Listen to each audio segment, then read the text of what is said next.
ఐదవ చాతాద శ్రీ వైష్ణవ రామానుజ గోత్రంలో జన్మించి ఒక వైష్ణవ బ్రాహ్మణ కుటుంబంలో నుండి యేసు ప్రభువుని నమ్ముకున్నాను. ఈ రాత్రి ఎందుకు నేను యేసు ప్రభువుని నమ్ముకున్నాను అనేటువంటి మా కుటుంబ సాక్ష్యాన్ని కూడా మీతో పంచుకుంటాను. మాక్సిమం మీకు ఇబ్బంది లేకుండానే నేను ప్రసంగాన్ని ముగిస్తాను. స్తోత్రం చెప్పండి. హల్లెలూయా. పరిశుద్ధ గ్రంథంలో నుండి అపోస్తలుడైన పౌలు గలతీయులకు రాసిన పత్రిక 4వ అధ్యాయం 4వ వచనాలు చదువుకొని మనం దేవుని వాక్యంలో ముందుకు వెళ్ళిపోదాం. అపోస్తలుడైన పౌలు గలతీయులకు రాసిన పత్రిక 4వ అధ్యాయం 4వ వచనం. అయితే కాలము పరిపూర్ణమైనప్పుడు దేవుడు తన కుమారుని పంపెను. ఆయన స్త్రీ యందు పుట్టి మనము దత్తపుత్రులము కావలెనని ధర్మశాస్త్రమునకు లోబడి ఉన్న వారిని విమోచించుటకై ధర్మశాస్త్రమునకు లోబడిన వాడాయెను.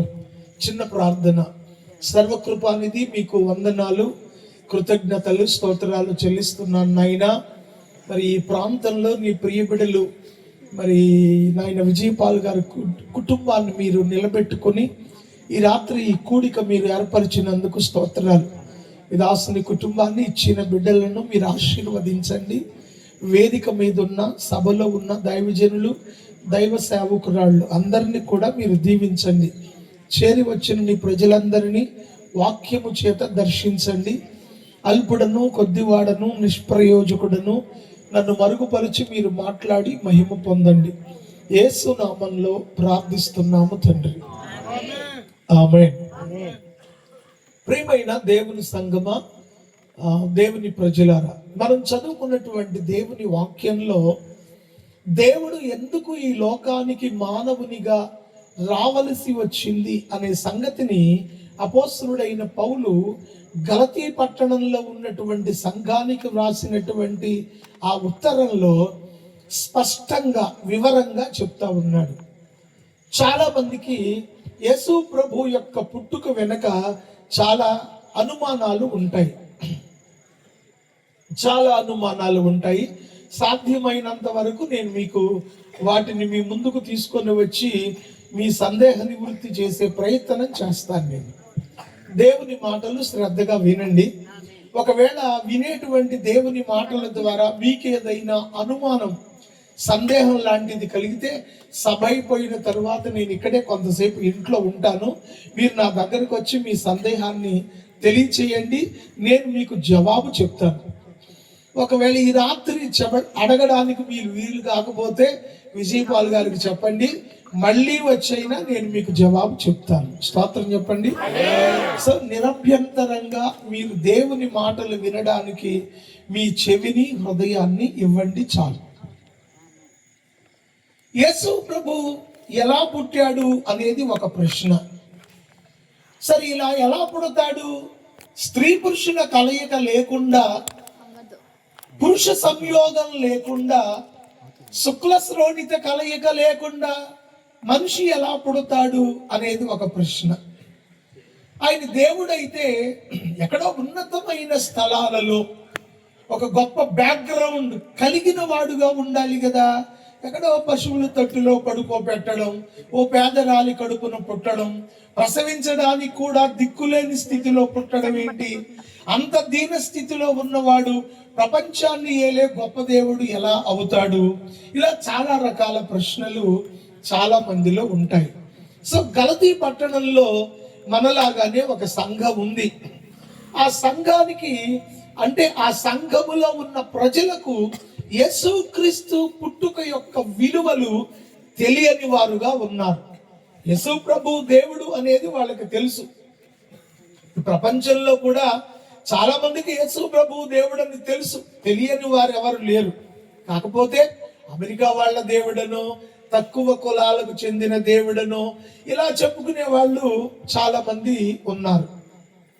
సో అక్కడ కూడా సంఘంలో అసలు దేవుడు ఎందుకు మానవునిగా పుట్టాడు అనే దాని విషయంలో సరి అయిన అవగాహన లేకుండా ఉన్నారు ప్రజలు. అందుకొరకు ఆయన వాళ్ళ కొరకు ఒక ఉత్తరం రాస్తూ ఎందుకు దేవుడు మానవునిగా పుట్టవలసి వచ్చిందో, ఎందుకు దేవుడు యేసుక్రీస్తుగా పుట్టవలసి వచ్చిందో, ఎందుకు దేవుడు పురుష సంయోగం లేకుండా స్త్రీ గర్భవాసం నుండి పుట్టవలసి వచ్చిందో కొంచెం వివరణాత్మకంగా చెప్తూ ఆ 4వ అధ్యాయం 4వ వచనంలో ఇలాగ చెప్తున్నాడు. ఏమని? కాలము పరిపూర్ణమైనప్పుడు దేవుడు తన కుమారుణ్ణి పంపాడు అన్నాడు. అసలు కాలము పరిపూర్ణము అవడం అనేది పక్కన పెడదాం. కాలము అనేది అసలు ఎప్పుడు మొదలైంది చాలా మందికి తెలియదు. కాలము అనేది ఎప్పుడు మొదలైంది అంటే ఈ సృష్టిలో సూర్య చంద్ర నక్షత్రాలు సృజింపబడిన తరువాత కాలము అనేది మొదలైంది. సూర్యుడు చంద్రుడు నక్షత్రాలు లేకపోతే, పగలు రాత్రి అనేవి లేకపోతే అసలు కాలం అనేది అర్థమవుతుందా? ఇంకొంచెం వివరంగా చెప్పండి. మాకు అర్థం కాలేదు సార్ అంటే మళ్ళీ చెప్తాను, నాకైనా ఇబ్బంది లేదు, తెల్లవారేదాకైనా చెప్తాను. ఈ రాత్రి నాకు వేరే ప్రోగ్రామ్స్ కూడా ఏం లేవు. అది ఇక మీ ఓపిక అన్నమాట. ఇక అది బిర్యానీ అన్నం కూర వేస్ట్ అయిపోతాయి అనుకుంటే ముగిస్తాను తప్ప తినాలంటే ఎప్పుడు తినేదాకా అంటే తెల్లారదాకా చెప్తాను. అందులో కూడా అభ్యంతరం లేదు. సో నాకు కూడా తినాలని అంత ఆశ కూడా లేదు. మీతో పాటే తింటాను కాబట్టి మీరు ఎప్పుడు తింటే అప్పుడే తింటా. స్తోత్రం చెప్తాం. కాలము అనేది ఎప్పుడు ప్రారంభమైంది అంటే సూర్య చంద్ర నక్షత్రాలు సృజింపబడిన తరువాత. సూర్య చంద్ర నక్షత్రాలు ఎలా సృజించబడ్డాయి? ఎవరో కొంతమంది గొప్ప వాళ్ళే, నేను వాళ్ళని తక్కువ చేసి మాట్లాడే ఉద్దేశం నాది కాదు. వాళ్ళు కూడా గొప్ప వాళ్ళే, జ్ఞానం కలిగిన వాళ్ళే. కాకపోతే వాళ్లకు ఎంత జ్ఞానవంతులైనా కొన్నిసార్లు సరి అయిన అవగాహన లేకపోవచ్చు. వెనకడికో పెద్ద ఆయన ప్రసంగం చేస్తూ ₹1,00,000 గ్యాస్ అయినా పేడ వేసుద్ది అన్నాడు. అది ఎంత విలువ కలిగినా ఎంత ఖరీదైన గ్యాస్ అయినా అది చేసే పనదే. కొన్నిసార్లు మనిషి ఎంత గొప్పవాడైనా పప్పులో కాలేయచ్చు కాదంటారా? పెద్దవాళ్ళు అంటారు కదా, కాలు జారితే కలెక్టర్ అయినా పడతాడంట. ఆడంతా ఆఫ్టర్ ఆల్ ఎంత గొప్పవాడైనా తప్పు చెప్పచ్చు. అలా చెప్పిన వాళ్ళు ఉన్నారు. ప్రపంచంలోనే ప్రపంచ మేధావులుగా చెప్పబడిన వాళ్ళు, వాళ్ళలో చార్లెస్ డార్విన్ అనేవాడు ఉన్నాడు. గొప్పవాడే, నాకంటే చాలా గొప్పవాడు.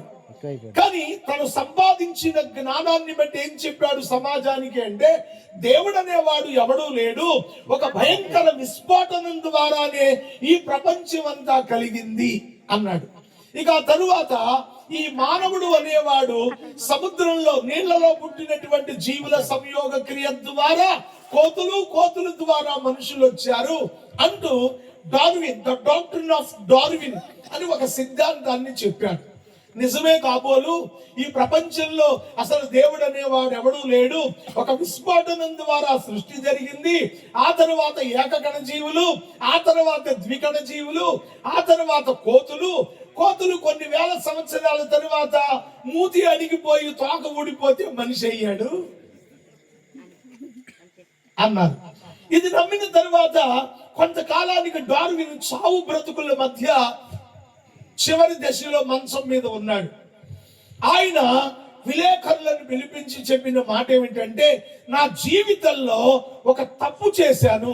అదేమిటంటే దేవుడు లేడు, మానవుడు కోతిలో నుండి వచ్చాడు అని ప్రపంచానికి చెప్పాను. ఇది చాలా తప్పు, దేవుడు అనేవాడు ఉన్నాడు ఒప్పుకొని చచ్చిపోయాడు. మరి ఇప్పుడు సిద్ధాంతాన్ని ఏం చేయాలి? సో ఎంత గొప్ప తెలివి కలిగిన వాళ్ళైనా ఏదో ఒక అవగాహన లేని మాటలు మాట్లాడే పరిస్థితులు ఉంటాయి. అర్థం చేసుకోండి. సో వాస్తవానికి విస్ఫోటనం వలన ఈ ప్రపంచం కలగలేదు. మరి ఎలా కలిగింది సార్ అంటే, దేవుని వాక్యం చెప్తుంది, సృష్టికర్త అయిన దేవుడే ఆయన ఆంతరంగిక ఆలోచనల యొక్క పరిణామ క్రమంలో సృష్టిని దేవుడు కలగ చేశాడు. స్తోత్రం చెప్పండి. సృష్టిని దేవుడే కలగ చేశాడు అనడానికి అనేక మంది ఎన్నో రుజువులతో కూడిన సాక్ష్యాలు బయట పెట్టాడు.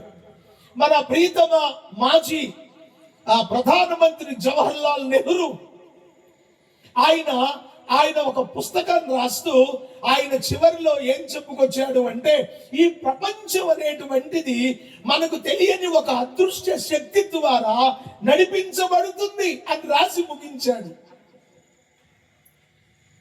సో కొందరు సృష్టి యొక్క ఆంతరంగిక దైవ ప్రణాళికను గుర్తించిన వాళ్ళు ఉన్నారు. సో ఇక్కడ మీకు కూడా ఏదైనా అనుమానం రావచ్చు, అసలు దేవుడు చేయడానికి సృష్టి లేనప్పుడు దేవుడు ఎక్కడ ఉన్నాడు? ఈ మధ్యన ఎవడో తెలుగు తక్కువ సన్నాసకుడు ఏం చేశాడంటే, ఆ అబ్బాయి బైబిల్లో ఆ ఆది యందు దేవుడు భూమి ఆకాశాలు సృజించాడు అన్నాడు, అసలు స్పేస్ లేకుండా భూమి ఎక్కడి నుంచి వచ్చింది అన్నాడు. అసలు ఖాళీ ప్రదేశం అనేది ఉంటే కదా ఏదైనా చేయడానికి. ఇప్పుడు స్టేజీ ఉంది కాబట్టి నిలబడి ప్రసంగం చేస్తున్నా, స్టేజీ లేకుండా నేను గాల్లో నిలబడితే ప్రసంగం చేయలేను కదా అనే ధోరణిలో ఆయన వ్యక్తిగత అభిప్రాయాన్ని వెలుగుచ్చాడు. సన్యాసిని ఎందుకన్నానంటే వాళ్ళు యోగులు, ఆ ఉద్దేశంతో అన్నా, తిట్టాలని అయితే కాదు. స్తోత్రం చెప్పండి. ప్రియమైన దేవుని బిడ్డలారా, దేవుడు అంటే ఏంటో ముందు మనోడికి తెలియరా. అసలు దేవుడు అంటే ఏంటి? ఉత్పత్తించ వినాశంచ పోషించం అగతించ గతించం వ్యక్తి విద్యామ విద్యాంచనవాభ్యో భగవానిది. దేవుడు అనేవాడు సర్వశక్తిమంతుడు. Is all mighty God. Is not ordinary man. దేవుడు మానవుని లాంటి వాడు కాదు, ఏదో జిమ్మిక్కులు చేసేవాడు కాదు, ప్రజలను మభ్యపెట్టడానికి కనికట్టు చేసేవాడు కాడు. ఇప్పుడు సంక్రాంతి సీజన్లో కాటిబాబులోడు వస్తాడు, వాడి దగ్గర ఒక విద్య ఉంటుంది, దాన్ని ఏమంటారంటే కనికట్టు విద్య అంటారు. అదేంటంటే మన కళ్ళ ముందు లేనిది ఉన్నట్టుగా వాడు కొన్ని క్షణాలు చూపించే ప్రయత్నం చేస్తాడు. ఫర్ ఎగ్జాంపుల్, అడుక్కోవడానికి వాకిట్లోకి వచ్చి నిలబడ్డాడు, కాటిబాబుడు వచ్చాడు, సంవత్సరానికి ఒకసారి 1000 పదాలు తీసుకురాండి. ఆడ తెస్తాం, మనకే తింటాకు లేక చేస్తుంటే ఆడికి 1000 పదాలు ఎక్కడ ఇస్తాం? అరే అబ్బాయి 50 రూపాయలు తీసుకుపోరా అంటే, 50 తీసుకుపోవడానికి నేను ఏమన్నా రోజుకు వచ్చేవాడినా? నేను సంవత్సరానికి ఒకసారి వచ్చేవాడిని, 500 అన్నా ఇవ్వాల్సిందే అంటాడు.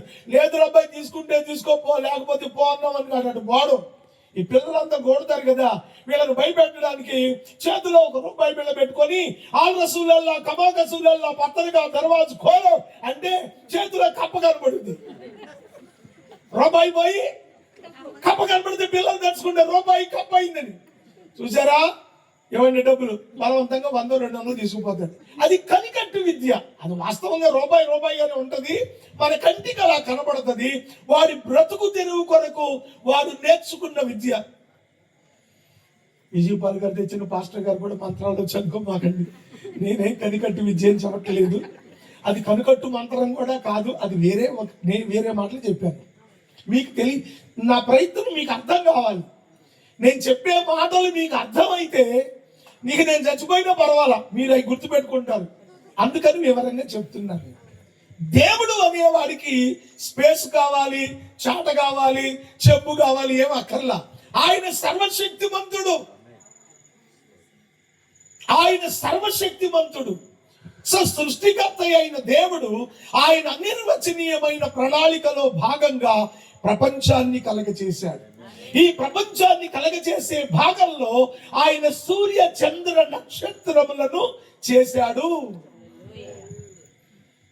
అందుకే మనం పాడుకుంటాం, భూమిని పుట్టించక మునుపు నరునికి రూపము లేనప్పుడు దేవుడు దేవుడు యేసే దేవుడు. నిన్న మన వచ్చినది కాదు, ప్రపంచంలో రవంత సృష్టి కూడా జరగక మునిపే దేవుడున్నాడు. ఆయన సృష్టి క్రమంలో ఆయన సూర్య చంద్ర నక్షత్రములను సృజించాడు. మరి దేవుడు ఎప్పుడున్నాడు? ఇవన్నీ సృజించబడక మునిపే దేవుడున్నాడు. ఎంతకాలం నుంచి ఉన్నాడు? అక్కడ కాలాన్ని లెక్కించడానికి సూర్య చంద్ర నక్షత్రాలు లేవు. ఇక లెక్క పెట్టడం నీ వల్ల కాదు. అందుకే ఇప్పుడు శాస్త్రజ్ఞులు ఫలానా చోట త్రవ్వకాలు జరిగాయి, ఒక ఎముక దొరికింది, దాని యొక్క పరీక్షించగా ఇది 5 లక్షల సంవత్సరాల క్రితం ఎముక అని చెప్తున్నాడు. వీడి కింద మించి అని తెలియదు.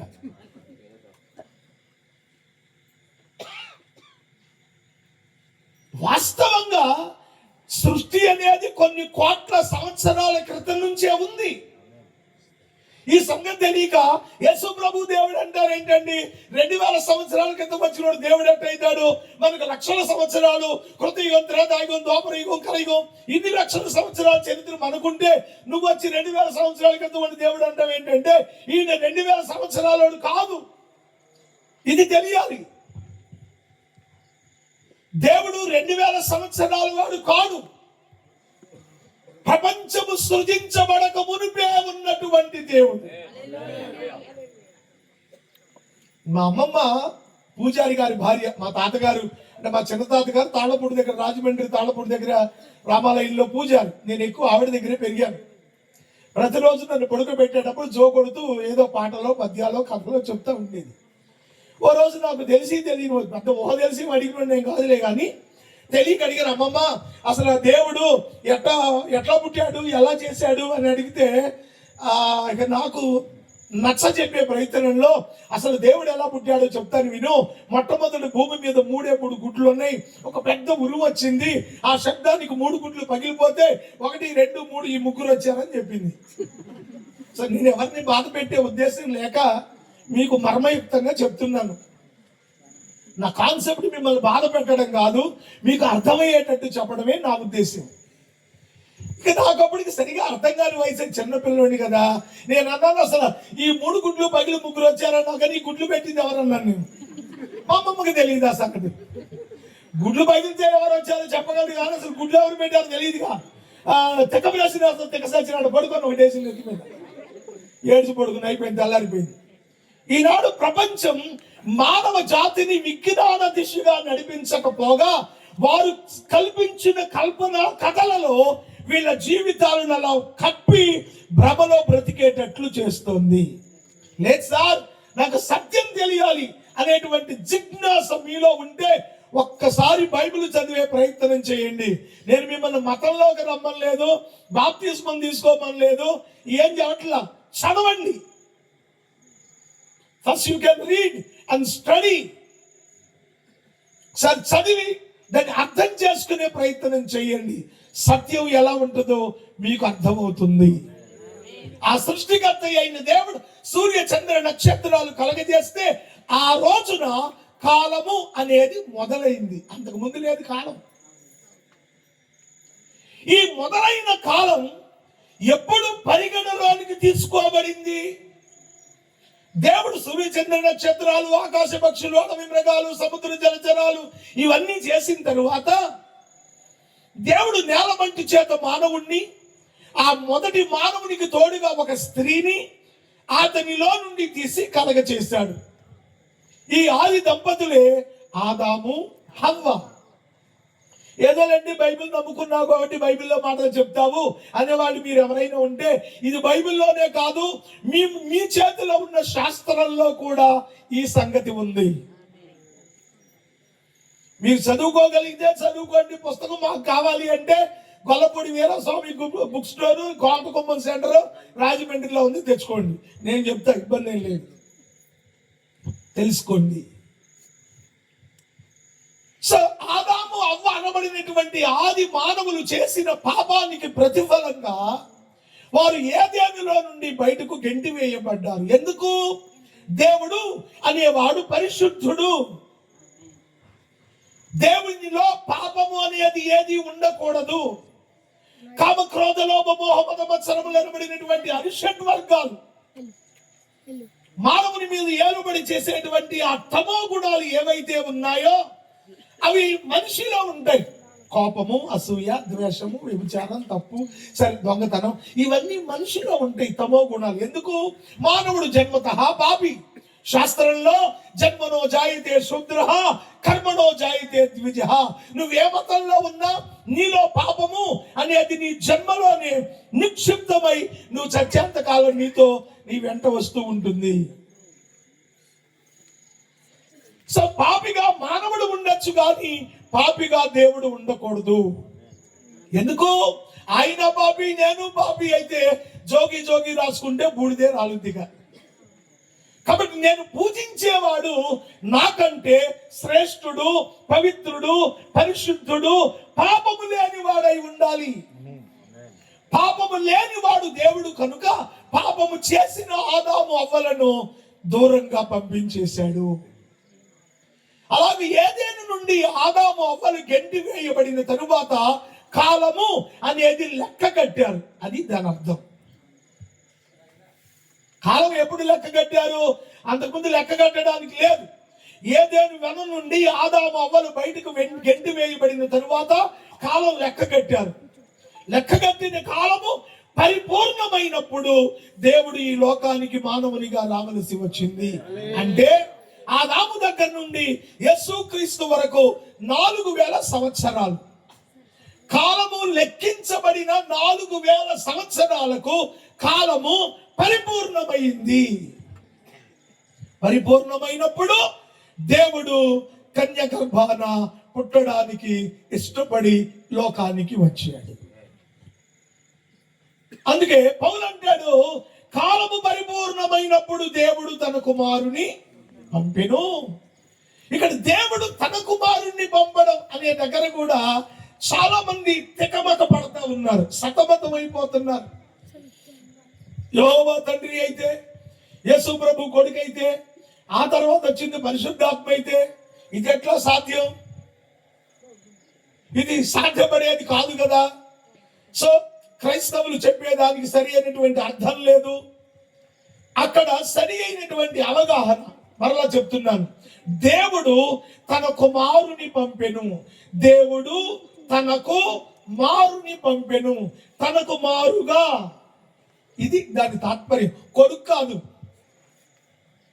కొడుకు కాదు. దేవుడు తనకు మారుగా, తన కుమారుగా, తన కుమారునిగా, తన కుమారునిగా. ఇక్కడ దేవుడు అనబడినటువంటి వాడు అసలు ఏమై ఉంటాడు అంటే ఆయన మనలాగా రక్తమాంసాలు కలిగిన వాడు కాదు. దేవుడు అనబడిన వాడికి రక్తమాంసాలు అనేవి ఉండవు. ఎందుకంటే దేవుడు ఆత్మస్వరూపి. కొంచెం పెద్దవాళ్ళు, కాస్త వ్యవసాయ పనుల మీద పడి తిరిగే వాళ్ళు, పండగ పూట కూడా గుడికి పోనోళ్ళు కొందరు ఉంటారు, అందరూ కాదులే. అలాంటి వాళ్ళను కాస్త పరిచయం ఉన్నవాడు, ఏమైనా ఇక జీవితకాంతం సంపాదించుకుంటాం, తింటాం, తిరగటమేనా? కాస్త పండగ పూట కూడా గుడికి అయితే పోకూడదా? కాస్త పండగ రోజు గుడికి పోయి దండం పెట్టుకొని ఒక కొబ్బరికాయ కొట్టి వస్తే పుణ్యం వస్తుందిగా అంటే వాడు ఏమంటాడు తెలుసా? గుడికి పోతేనే దేవుడా? దేవుడు నా ఆత్మలో ఉన్నాడు అంటాడు. ఎక్కడ ఉన్నాడు? అసలు దీని అంతరంగిక ఉద్దేశం ఏంటంటే దేవుడు అనేవాడు ఆత్మ అని దాని ఉద్దేశం. సో సృష్టికర్త ప్రపంచానికి ఒక్కడే. ఒక దేశానికి ఒక దేవుడు, ఒక దేశానికి ఒక దేవుడు అట్లా ఏమి ఉండడు. ప్రపంచమంతటికి దేవుడు ఒక్కడిది. అందుకే శాస్త్రంలో ఏకో నారాయణ, దేవుడు అనేవాడు ఒక్కడు. ఇక్కడ నారాయణుడు అంటే మీరు ఎవరినో ఊహించుకోని అవసరం లేదు. నారాయణుడు అంటే నీళ్ళ మీద ఉన్నవాడు. ఓం నమో నారాయణాయ. దేవా, నువ్వు నీళ్ళ మీద ఉన్నావు, నీకు నమస్కరిస్తున్నాను. ఏకో నారాయణ, ఆ సృష్టికర్త అయి నీళ్ళ మీద ఉన్న ఒకే ఒక్క దేవుడు. ఈ దేవుడు ఎలా ఉన్నాడు? ఆత్మస్వరూపిగా ఉన్నాడు. ఓం ఆత్మరూపాయ నమః. దేవా, నువ్వు మా కంటికి కనబడవు. ఎందుకని? నువ్వు ఆత్మయ అయి ఉన్నావు, మేము రక్తమాంసాలు కలిగి ఉన్నాము. దేవుడు అనేవాడిని పరమాత్ముడు అని పిలుస్తారు. పరమాత్ముడు అనగా ఇంద్రియాగోచరుడు. పరమాత్ముడు అనే దానికి సరి అయిన తాత్పర్యం ఏంటంటే ఇంద్రియాగోచరుడు అంటే నీ కంటికి కనబడడు. నువ్వు చేత్తో పట్టుకున్నాము అంటే చెప్పండి, దొరకడు. ఆయన దేవుడు. నువ్వు పట్టుకుని ఎత్తినేసుకుని మోసుకుపోవడానికి, సంకనేసుకు ఊరేగించడానికి, ఉయ్యాలేసి ఊపడానికి దేవుడు కాదు ఇది. దేవుడు అనేవాడు నీ చేతికి దొరకడు. ఆత్మస్వరూపి. ఆత్మస్వరూపి అంటే ఏంటండి? జీవముతో నిక్షిప్తమై ఉన్నది ఆత్మ. జీవముతో నిక్షిప్తమై ఉంటే ఏం జరుగుతుంది? అక్కడ శక్తి ప్రభావం ఉంటుంది. కదులుతుంది, మాట్లాడుతుంది, కార్యాన్ని జరిగించగలిగిన సామర్థ్యతను కలిగిస్తుంది. అందుకే ఇంగ్లీష్ లో గాడ్, తెలుగులో దేవుడు. ఈ గాడ్ అనే చిన్న వర్డ్ లో 3 అక్షరాలు GOD. G means is the generator. దేవుడు అనేవాడు ఉత్పత్తి చేయగలిగిన శక్తిమంతుడు. Is the generator. రెండవది ఓ అనే అక్షరానికి అర్థం ఏంటంటే ఈస్ ఆపరేటర్. ప్రపంచాన్ని నడిపించగలిగిన సామర్థ్యత కలిగిన వాడు. హెబ్రీ పత్రిక 3:3 ఆయన తన మహత్తు గల మాట చేత సమస్తము నిర్వహిస్తా ఉన్నాడు అన్నాడు Paul. Is not a seasonal. ఈయన ఒక సీజన్, ఒక కాలానికి చెందినవాడు కాదు, లేక ఒక ప్రాంతానికి చెందినవాడు కాదు. ఆయన మాటలో ఉన్న మహత్తరమైన శక్తితో ఆయన ప్రపంచం అంతటిని ఏలగలిగిన సామర్థ్యం కలిగిన వాడు. ఓ మీన్స్ ఆపరేటర్. జీవడిలో 3వ అక్షరం డి మీన్స్ డెస్ట్రాయర్. పుట్టించగలిగిన వాడు, అంతము చేయగలిగిన వాడు. అందుకే ప్రభు చెప్పాడు, నేను మొదటి వాడను కడపటి వాడను.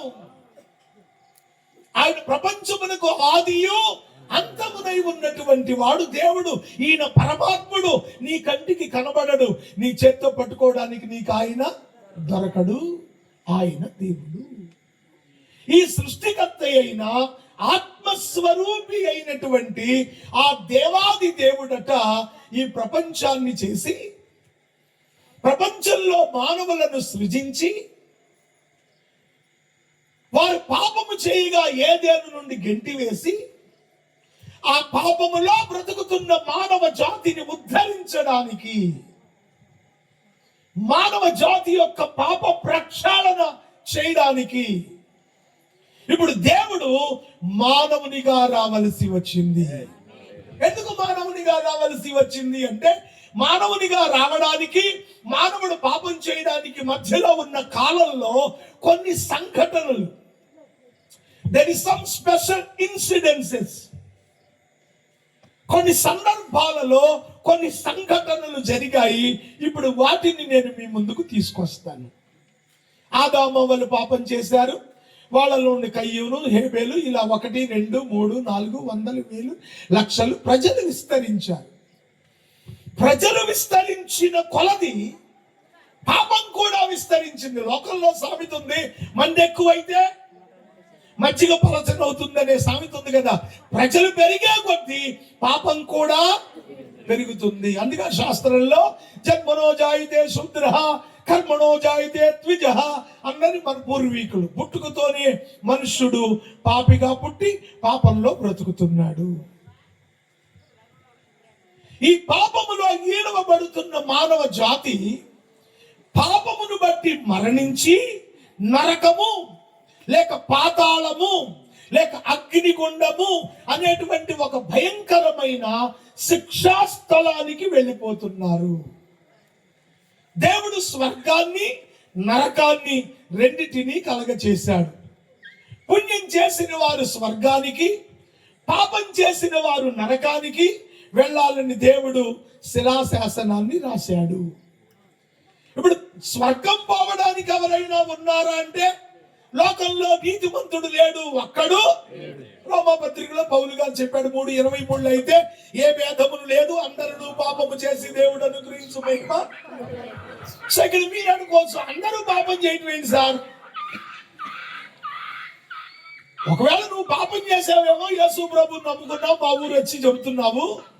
మా ఊర్లో మేము పాపం చేసేటట్టు నీకెలా తెలుసు? నిజమే, నాకెలా తెలుస్తుంది? లేదు. సో పుట్టి బుద్ధిగాక ఎవడైనా పాపం చేస్తాడు. ఇవాళ పుట్టిన పసికందు ఏం పాపం చేస్తుంది?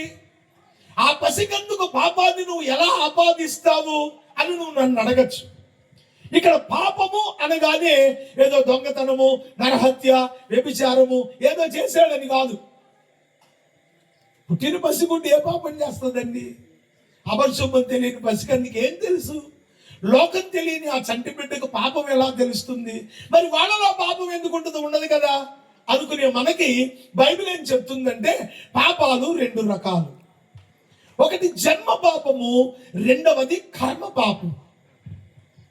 జన్మ పాపము అంటే మన పూర్వీకులు లేక సృష్టిలో మొదటిగా సృజించబడిన ఆదాము అవ్వల నుండి కలిగిన పాపము జన్మ పాపం. ఇది నాలోనూ ఉంటది, ఈ రోజు ధర్మాస్పట్లో పుట్టిన పసికందులో కూడా. ఎలా దీన్ని మనం తెలుసుకోవాలి? జన్మ పాపము వలన మానవునికి మరణము ప్రాప్తిస్తుంది. ఇది నీకు అర్థం కావడానికి చెప్పాలి. జన్మ పాపము వలన ఏమొస్తుంది మనిషికి అంటే మరణం వస్తుంది. ఇప్పుడు చెప్పండి, ప్రపంచంలో మరణించని మనుష్యులు ఎవరైనా ఉన్నారా? అయ్యో, పెద్ద పాస్టర్ గారంట, మోజేసయ్య గారంట, ఎక్కడి నుంచో వచ్చాడు, ఇంత భక్తుడు కాబట్టి ఈయన సావడం అంటావా? కుదరదు, నేను కూడా చావాలి. ఆ వార్త కూడా ఎప్పటికప్పుడు మీకు విజయపాల్ గారు చెప్తాడు, లేదా బల్దాస్ గారు, జాన్ గారు చెబుతారు. ఆ రోజున విజయపాల్ గంట కోటలో చెప్పాడు, ఇప్పుడు అంతా గారు ఉన్నాడు కదా, చచ్చిపోయాడు గుండాకని చెబుతారు. సో ఈ లోకంలో నీతిమంతుడుగా పిలవబడిన ఎంత మంచివాడైనా ప్రతివాడు ఒక రోజున జాతస్యం మరణం ధ్రువం, పుట్టిన ప్రతివాడు కూడా గిట్టక తప్పదు. లేదు నేను సీఎంని, నేను చస్తాను అంటే కుదరదు. మరణం వచ్చి తలుపు కొడితే సీఎం అయినా, పిఎం అయినా, కలెక్టర్ అయినా, కారు నడిపేవాడైనా సలాం కొట్టి గులామై సమాధుల దొడ్డికి సవారీ కట్టాల్సి అనడానికి, స్టేజ్ మీద అరవడానికి తప్ప అదొత్తి అరవడానికి కుదరదు. కనుక ఈ ప్రపంచంలో పుట్టిన ప్రతి జీవి అంటే ప్రతి మనిషి, పసికందు మొదలుకొని పండు ముసలి వరకు జన్మ పాపం అనేది ఒకటి ఉంది. అది మంచి వాళ్ళని తీసుకుపోద్ది, చెడ్డ వాళ్ళని తీసుకుపోద్ది. కాబట్టి ఇప్పుడు పుట్టిన చంటి బిడ్డలో కూడా ఏముంది? జన్మ పాపం ఉంది. రెండవది కర్మ పాపం. పుట్టి బుద్ధెరిగిన తరువాత, ఊహ తెలిసిన తరువాత, మంచి చెడుల విచక్షణ తెలిసిన తరువాత మనిషి చేసే ప్రతి తప్పుకి ఒక శిక్ష ఉంది. అదే నరకము, అదే అగ్నిగుండము, అదే పాతాళము. ఆయా మత గ్రంథాల్లో వేరువేరుగా చెప్పి ఉండొచ్చు. ఎందుకని? కొన్ని మతాల్లో అగ్నిగుండంలో పెడితే అది అగ్ని ఆరదు, పురుగు చావదు, యుగములు వేదనతో కూడిన స్థలం అని బైబిల్ చెప్తుంది. అదే నువ్వు గరుడ పురాణంలోకి వెళితే అనుకో, గరుడ పురాణంలోకి వెళితే అదేం చెప్తుందంటే అక్కడ శూలాలతో గుచ్చుతారు, సరసల కాగిలో నూనెలో వేయించుతారు, రంపాలతో కోస్తారు, గొడ్డలతో నరుకుతారు, అలా చెప్తుంది అక్కడ. సో నువ్వు ఏ మతంలోకి వెళ్ళినా, నరకంలోకి వెళితే అది ఏ రూమ్ అయితే కాదు, అదొక భయంకరమైన శిక్షా స్థలం. సో పుట్టిన ప్రతివాడు జన్మ పాపం వలన చచ్చిపోతున్నాడు, కర్మ పాపం వలన నరకానికి పోతున్నాడు. ఇది చూశాడు దేవుడు. నా పోలికలో చేసుకున్నాను. దేవుడు ఎవరి పోలికలో చేశాడు మనుషులంటే ఆయన పోలికలో చేసుకున్నాడు. దేవుడు ఒకవేళ కుక్కలాగుంటే మనందరం కూడా కుక్కలాగానే ఉండేవాళ్ళం. ఎందుకంటే God created man in his own image. దేవుడు మానవుని సృష్టించినప్పుడు తను చూసుకుంటూ తనలాగా చేశాడు. సో దేవుడు ఎలా ఉంటాడని ఎవరైనా అడిగితే నాలా ఉంటాడు అనుకో. నేను కుక్కలా, కోతిలా, పిల్లిలా, చేపలా, పందిలా ఉంటాడు అనుకో. మాక దేవుడు అట్లా ఉండడు. సో దేవుడు ఆయన పోలికలో మనిషిని చేసుకున్నాడు కనుక ఈ మనిషిని దేవుడు అమితంగా ప్రేమిస్తున్నాడు. ప్రేమించిన కారణం చేత నరకానికి వెళుతున్న మానవ జాతిని నరకానికి వెళ్లకుండా కాపాడాలి అంటే పాపం చెయ్యకుండా నిలవరించాలి. పాపం చేయకుండా నిలవరించాలంటే ఏం చేస్తే బాగుంటుంది అని అప్పుడు దేవుడు లోకంలోనికి మతాన్ని పంపాడు. ఇక్కడ బైబిల్లో దాన్ని ఏమని రాయబడింది అంటే ధర్మశాస్త్రము. చెప్పండి. అక్కడ పౌలు అంటాడు, మనము దత్తపుత్రులము కావాలని ధర్మశాస్త్రమునకు లోబడి ఉన్న వారిని విమోచించుటకై ఆయన కూడా ధర్మశాస్త్రమునకు లోబడ్డాడు. సో ఇప్పుడు దేవుడు మతాన్ని, ఇక్కడ ధర్మశాస్త్రము అంటే దాని సరి అయిన అర్థం ఏంటంటే మతం. అదేంటంటే ధర్మశాస్త్రం మతం, దీనికి దానికి ఎలా పొందిగా అనుకోమాకండి. ఇంకొంచెం వివరంగా చెప్తాను నేను. ఒక మతం అనేది ఉందనుకోండి, దానికి కొన్ని ప్రామాణిక గ్రంథాలు ఉంటాయి. ఒక మతం అనేది ఉంటే దానికి ప్రామాణిక గ్రంథాలు ఉంటాయి. ఇంకా మీకు అర్థం కావాలంటే మహమ్మదీయ మతం, సాయిబుల్ మతం అంటాం కదా, అది మహమ్మదీయ మతానికి ఒక ప్రామాణిక గ్రంథం, దాని పేరే ఖురాన్ షరీఫ్. ఈ ఖురాన్ షరీఫ్ అనే మత గ్రంథం లేకుండా మహమ్మదీయ మతం లేదు, మహమ్మదీయ మతస్థులు లేదు. వాళ్ళకి ఆధారం ఏంటంటే పుస్తకం ఖురాన్ షరీఫ్. క్రైస్తవ మతం అని మీరు అనుకున్నారనుకోండి, దీనికి కూడా గ్రంథం ఉంది, అదే పరిశుద్ధ గ్రంథమైన బైబిల్. బైబిల్ లేకుండా క్రైస్తవ మతానికి ఉనికి లేదు. దర్ ఇస్ నో బేస్, ఆధారం లేదు. అలాగే జైన మతం, అలాగే బౌద్ధ మతం, అలాగే సిక్కు మతం, అలాగే కన్ఫ్యూజియన్ మతం, అలాగే యూదా మతం. యూదా మతానికి ప్రామాణిక గ్రంథము ధర్మశాస్త్రం. చెప్పండి, ఏం పోయింది దాని పేరు? ధర్మశాస్త్రం. హిందూ మతం ఉందనుకోండి, హిందూ మతానికి చతుర్వేదాలు. ఈ చతుర్వేదాలు లేకుండా హిందూ మతం లేదు, హిందూ మతస్థులు నో లేదు. ఉన్నారు అని ఎవరైనా చెప్తే మాట్లాడడానికి నేనున్నా, ఇబ్బంది పడక్కర్లేదు, ప్రశాంతంగా మాట్లాడతాను. నేను బైబిల్ చదివాను, ఖురాన్ చదివాను, పురాణాలు చదివాను, కమ్యూనిజంలో కూడా వెళ్ళి బయటకు వచ్చా. అంటే నాస్తికత్వాన్ని గురించి కూడా ఎవరైనా డౌట్ ఉంటే మాట్లాడతాను, చెప్పడానికి గుర్తు చేస్తున్నా. నేనేదో వీరుడు సూర్యుడు అని కాదు, అట్లా అనుకోకండి. మీ డౌట్స్ క్లారిఫై చేయడానికి అయితే ఎనీ టైం నేను రెడీగా ఉన్నాను. ప్రియమైన దేవుని బిడ్డలారా, సహోదరి సహోదరులారా, ఇప్పుడు యూదా మతం అనేది ఒకటి ఉంది. ఈ మతానికి ప్రామాణిక గ్రంథం ఏంటంటే ధర్మశాస్త్రం. ధర్మశాస్త్రం లేకుండా యూదా మతం లేదు, యూదా మతస్థులు రైట్.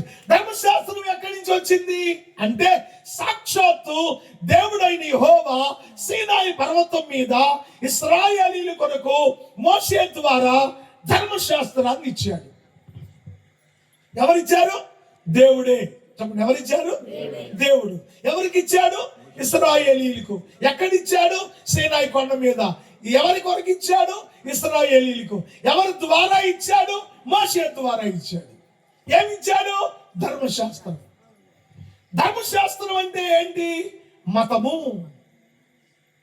సో ఇప్పుడు దేవుడు మనుష్యులను పాపము నుండి క్రమపరచడానికి, మనుష్యులను పాపము నుండి బయటకు తీసుకురావడానికి, మనుష్యులను పాపము ఎడల భయము కలిగి నీతిగా జీవించడానికి మతాన్ని పంపాడు, ధర్మశాస్త్రం పంపాడు.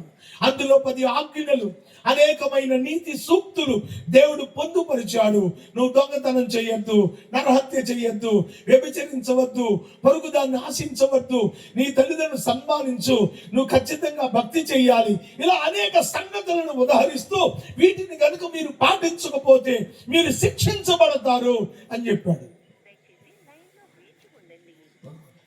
సో ఇప్పుడు మతం, ధర్మశాస్త్రం అనగా మతం.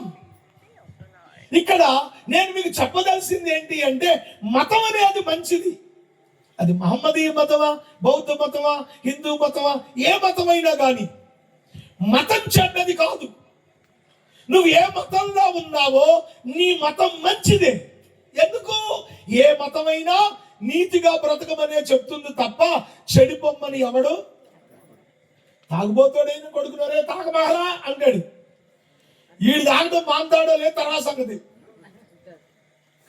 సో ప్రపంచంలో చాలా మతాలు ఏం చెప్తుంది అంటే, వాళ్ళు ఎలా ఉన్నారు అనేది పక్కన పెట్టి నీతిని మాత్రం బోధిస్తా ఉంది.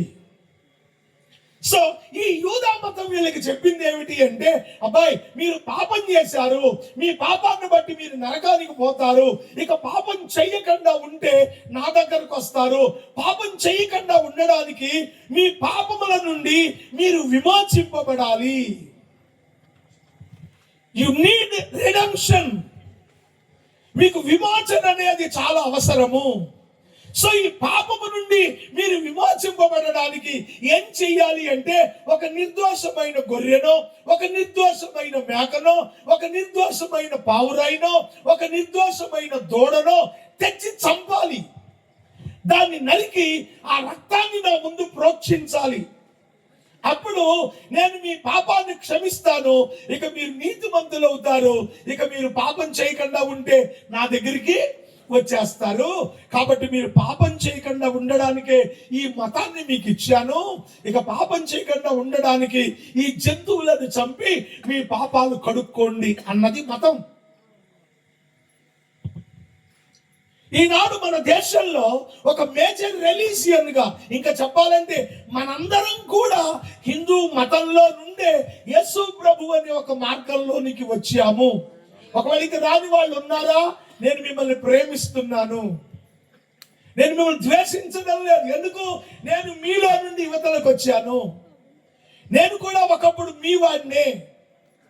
కాబట్టి ఇప్పుడు నేను మిమ్మల్ని ద్వేషించడంలా, మీరు పాటిస్తున్న మీ మత కార్యక్రమాలను నేను తిరస్కరించడంలా, విమర్శించడంలా, అసహించుకోవడం లేదు, ప్రేమిస్తున్నా. ఎందుకు ప్రేమిస్తున్నాను? ఒకప్పుడు నాకు కూడా తెలియక మీలాగే ఉన్నాను కనుక ఇప్పుడు నేను మిమ్మల్ని ప్రేమిస్తున్నాను. మన మతం మనకి ఏం చెప్పింది అంటే, జంతు బలి ద్వారా మీ పాపాలు పోగొట్టుకోండి అని చెప్పింది. తప్పనడం లేదు. మరి ఏం జరిగింది? కోళ్ళు చచ్చిపోతున్నాయి, మేకలు చచ్చిపోతున్నాయి, కోడి దూడలు చచ్చిపోతున్నాయి, పావురాలు చచ్చిపోతున్నాయి, ఎన్నో జీవాలు, కోట్ల కొలది జీవ రాశి భక్తి అనే పేరుతో మతం అనే ముసుగులో చనిపోవడం జరిగింది. అవునా కదా? రైట్, సరేనండి. మరి మతం చెప్పింది కదా ఇలా రక్తాన్ని కాలిస్తే పాపం పోతుందని. పోతుందా అంటే పోవడం లేదు. మరి పోతుందని మతం చెప్తే ఎందుకు పోవడం లేదు అనే ప్రశ్నకు జవాబు ఏంటో కొంచెం శ్రద్ధగా వినండి, చెప్తాను. నేను నా దగ్గర ఒక 100 గొర్రెలు ఉన్నాయి. ఎగ్జాంపుల్ చెప్తున్నాను మీకు తెలియడానికి. 100 గొర్రెలు ఉన్నాయి. నేను ఒక పాపం చేశాను, ఒక మర్డర్ చేశాను అనుకోండి, పాపం చేశాను. సో ఇప్పుడు నేను ఏం చేశాను? నా పాపాన్ని పోగొట్టుకోవడానికి ఒక గొర్రెని తీసుకొని వెళ్ళి దేవుని దగ్గర బలిచ్చి దాని రక్తాన్ని కాచి దాన్ని వండుకొని నేను తిని నాతో వచ్చిన ఒక 10 మందికి 20 మందికో పెట్టి అవసరమైతే మందు కూడా పోయించి నా పాపం పోయిందో అనుకుంటూ రికార్డులు పెట్టుకుంటే ఇంటికి వచ్చా. జంతువు చచ్చింది, నాతో వచ్చిన వాళ్ళందరూ హ్యాపీ, ఎంజాయ్ చేశారు. ఊరికి మీద తాగబోతే ఎవరికైనా సంతోషమే. అది ఆ డబ్బులతో మన రమ్మంటే సచినాడు అన్నాడు. సార్ నీకెందుకు రామతో కూడా ఇంతమందిని ఎందుకు తీసుకెళ్ళావంటే నా పాపం పోవాలిగా, నేను తీసుకుపోయా. ఇప్పుడు ఇంటికి వచ్చిన తర్వాత నాలో ఉన్న మనసు నన్ను ప్రేరేపిస్తుంది. ఆడే కాదు, ఇంకొకడు ఉన్నాడురా నీ మీద ఎదురు తిరుగుడు, నాన్న కూడా చంపండి. మరి చంపితే ఎట్లా? నీకేమైంది? 100 గొర్రెలు ఉన్నాయిగా. ఏమున్నాయి? 100 గొర్రెలు ఉన్నాయి కాబట్టి 100 మంది నువ్వు చంపచ్చు. ఎందుకు? ఒకరిని చంపు, ఒక గొర్రెను చంపి. లేదు ఇంకొంచెం అర్థమాట, నేను ఒక వ్యభిచారిని అనుకోండి కాసేపు, నేను తిరుగుబోతోండి. అరే పలానా విషయంలో నేను తప్పు చేశాను, ఆ అమ్మాయి వలన నేను చనిపోయాను, దాన్ని జడగొట్టాను, చిచ్చు ప్రభువా ఈ దిక్కుమాలి జీవితం నాకు వద్దు అని ఒక జంతువుని తీసుకెళ్లి నరికేసా, ఆ రక్తం ప్రోక్షించా, నేను ఎత్తిన పోసుకున్నా, ఇంటికి వచ్చా, ఇక పాపం చేయలేదు అని అనుకోవడానికి లేదు. మళ్ళీ నాలో ఉన్న పాపము నన్ను ప్రేరేపిస్తుంది. ఈ అమ్మాయి కాదు ఇంకో అమ్మాయితో జరగవా, నీకేంటి 100 గొర్రెలు ఉన్నాయి అంటే. ఇప్పుడు మతం మనిషికి ఏం నేర్పుతుందంటే, తప్పు చేయకుండా బతకాల్సిన అవసరం లేదు, తప్పులు చేయి, జంతువులను చంపి. సో నీ దగ్గర ఎన్ని కోళ్ళు ఉంటే అన్ని పాపాలకు లైసెన్స్, నా దగ్గర ఎన్ని మేకలు ఉంటే అన్ని పాపాలకి. మతం మనిషిని పాపము నుండి క్రమపరచాలనేది దేవుని ఉద్దేశ్యం. కానీ మనిషిలో ఉన్న పాపమట మనిషి మీద ఏలుబడి చేస్తూ మనిషిని తను లొంగ తీసుకుందట. రోమాపత్రిక 7:14 ఉంటుంది ఆ మాట. అపోస్తలుడైన పౌలు రోమీయులకు రాసిన పత్రిక 7:14 మీరు చదివితే, ధర్మశాస్త్రము ఆత్మ సంబంధమైనదని నేను ఎరుగుదును. I know it is very good.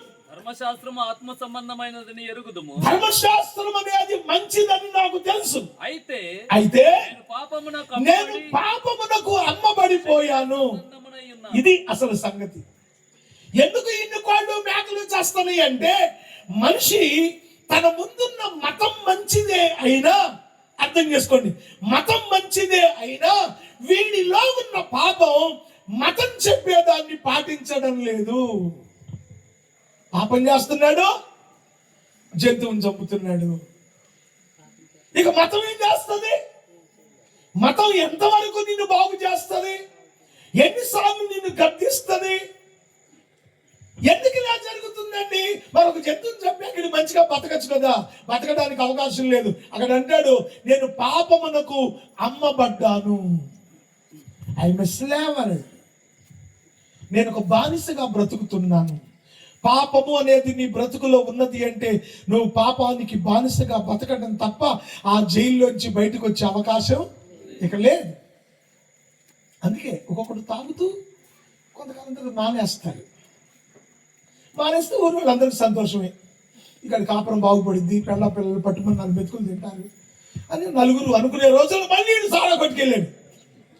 కొంచెం పరిచయం ఉన్నాడు. ఇప్పుడు మా బావ జక్కయ్య బావులు అంటాడు అనుకోండి, కాస్త పరిచయం ఉన్నాడు, అరే సిగ్గులేదురా, శుభ్రంగా తాగుడు మానేసాడు, కాస్త పిల్లలతో సుఖంగా ఉంటావు, కాస్త ఏదైనా చిన్న 4 రూపాయలు దాచుకుని ఇల్లు కట్టుకుంటావు అనుకున్నావు, బుద్ధి లేకుండా మళ్ళీ తాగుతున్నావా అన్నాడు అనుకో. అవతలాడు అంటాడు, బాబాయ్ తాగుతున్నాగా ఉన్న సరదానా, తాగద్దు అనుకుంటున్నా కానీ తాగకుండా ఉండలేకపోతున్నా. What is this experience? ఇదేమనుభవం?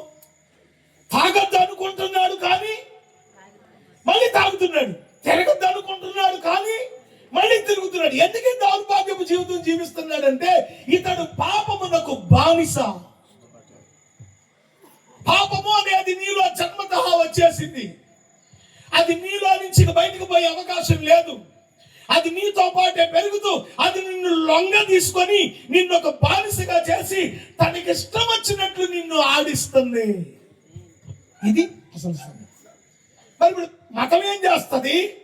మత బోధకులు ఏం చేస్తారు? ఎవడేం చేయలేడు, అంతే కదా. అప్పుడు దేవుడు అన్నాడు, మతమా నేను అందరినీ మార్చమని కదా పంపాను, మరి నువ్వేం చేస్తున్నావు? వీళ్ళెవరు మారట్లేదు. ప్రభువా నువ్వు పంపావు, నువ్వు ఏదైతే చెప్పావో నేను జనానికి ప్రకటిస్తున్నా, వాళ్ళు వింటున్నారు, కానీ నేను అనుకున్నట్లుగా వాళ్ళు జీవించడం లేదు. మరేంటి సంగతి? నువ్వు పంపావు కానీ నేను వీళ్ళ బ్రతుకులు మార్చడం నా వలన కావడం లేదు. ఆలోచించండి. ఇప్పుడున్నంత భక్తి ఒకప్పుడు ఉందా? ఏదో ఆ పండగలు పబ్బాలంటూ ఆ పండగ రోజున గుడికి పోవడం తప్ప, వాళ్ళకు పితరుల నుంచి సంక్రమింపబడిన లేక పితృపారంపర్యాచారంగా వచ్చినటువంటి భక్తి మర్యాదలు చేసుకోవడం తప్ప, ఈనాడు ప్రపంచంలో ఎంత విస్తారమైన భక్తి జరుగుతుంది. భక్తి జరగడం మంచిదే, ఏ మతమైనా కానివ్వండి, భక్తి జరగడం మంచిదే. కానీ విచిత్రమైన తెలుసా, భక్తి ఎంతో జరుగుతుందని మురుసుకునే లోపు ఈ భక్తులందరూ భ్రష్టులుగా బ్రతుకుతున్నారు. అంటే ఇక్కడ ఏం జరుగుతుందంటే మతం వీళ్ళ బ్రతుకులు మార్చలేక వేషాన్ని మార్చడం మొదలుపెట్టింది. అర్థమవుతుందా? నేను మతంలో ఉన్నా మీ దృష్టిలో, నా దృష్టిలో మతం కాదు, అలాగని మీరంటే ఒప్పుకోరు కదా. మీ దృష్టిలో నేను ఒక మతంలో ఉన్నా. నా మతం నాకేం నేర్పిందంటే తెల్లగుడ్లు వేసుకోరా, అందరూ వచ్చి నీకు దండం పెడతారని చెప్పింది. సో ఇప్పుడు నేను తెల్ల బట్టలు వేసుకుంటే మీ అందరి దృష్టిలో పెద్దయ్య గారు దేవుడు లాంటోడు, గడ్డం కొంచెం పెరిగి అచ్చం యేసు ప్రభులాగా ఉంటాడు అనుకున్నారు మీరు. వాస్తవంగా నేను భక్తున్నో భ్రష్టున్నో మీకు తెలియదు. ఇది 2వ సారి వచ్చా. మీలో చాలా మంది నన్ను చూడలా. మరి ఎలా మీరు నన్ను భక్తుడు అనుకుంటారు? నా బట్టలు, నా వస్త్రాలు నన్ను మీకు భక్తుడిగా పరిచయం చేసే తప్ప నా బతికేంటో మీకు, నా బ్రతికేంటో తెలియాలంటే మా ఆవిడ చెప్పాలి. మా ఆయన మంచోడా లేదా తాగుపోతాడా మా ఆవిడ చెప్పాలి. నా బ్రతికేంటో నా కడుపును పుట్టిన పిల్లలు చెప్పాలి. నా బ్రతికేంటో మా ఊరి జనం చెప్పాలి.